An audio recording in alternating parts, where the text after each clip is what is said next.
पानिपतच्या रणांगणावर हजारो मृतदेह सापडले, पण मराठा साम्राज्याचा सेनापती सदाशिवराव भाऊ यांचा मृतदेह कधीच सापडला नाही. मग भाऊ गेले कुठे? 14 जानेवारी 1761 पानिपतच्या मैदानावर मराठे आणि अहमदशाह अब्दाली यांच्यात इतिहासातील सर्वात भयंकर युद्ध सुरू होतं. मराठ्यांचा विजय जवळजवळ निश्चित मानला जात होता. पण अचानक विश्वासरावांना गोळी लागली आणि संपूर्ण युद्धाची दिशा बदलली. विश्वासराव पडल्याची बातमी भाऊंपर्यंत पोहोचली.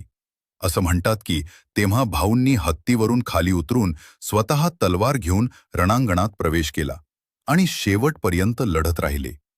यानंतर रणांगणावर प्रचंड कत्तल झाली. हजारो मराठे मारले गेले. पण युद्ध संपल्यानंतर एक गोष्ट सगळ्यांना आश्चर्यचकित करून गेली. सदाशिवराव भाऊंचा मृतदेह कुणालाच सापडला नाही. काही इतिहासकार म्हणतात भाऊ युद्धात मारले गेले. काही म्हणतात ते जखमी अवस्थेत रणांगणातून बाहेर पडले. तर काही कथांनुसार भाऊ पुढे अनेक वर्ष साधूच्या वेशात उत्तर भारतात फिरत होते.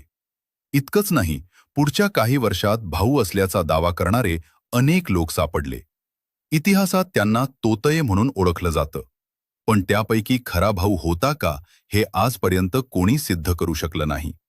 म्हणूनच पानिपतचं युद्ध फक्त मराठ्यांच्या पराभवासाठी ओळखलं जात नाही, तर ते ओळखलं जातं सदाशिवराव भाऊंच्या मृत्यूच्या रहस्यासाठी.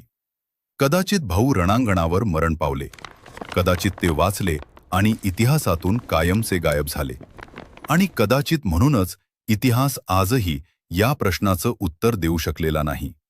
जर सदाशिवराव भाऊ जिवंत राहिले असते तर पानिपतच्या पराभवानंतर मराठा साम्राज्य पुन्हा उभं राहिलं असतं का? तुमचं मत कमेंटमध्ये नक्की सांगा.